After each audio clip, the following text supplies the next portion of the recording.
My dear future wife, मैले हाम्रो भविष्यको चिन्ता लिएर धेरै सङ्घर्ष गरिरहेको छु। मैले हाम्रो भविष्यको चिन्ता लिएर धेरै सङ्घर्ष गरिरहेको छु। बिन्ती छ तिमी मेरो घरको इज्जतलाई कसै सामु लिलाम गर्दै नहेर्नु। इज्जत भनेको सुन पानीले छर्केर चोखिने होइन। इज्जत भनेको सुन पानीले छर्केर चोखिने होइन। इज्जत कमाउनलाई पैसा खर्च गर, तर पैसा कमाउनलाई इज्जत खर्च नगर।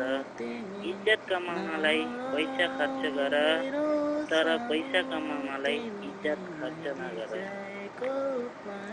आफूले चालेका हरेक कदमहरू होसियारपूर्वक चाल्नु, किनकि यहाँ हात समातेर उकालिदिनेहरूभन्दा खुट्टा तानेर तल झारिदिनेहरूको अत्याधिक बहुमत धेरै छ। धन्यवाद, धन्यवाद, धन्यवाद।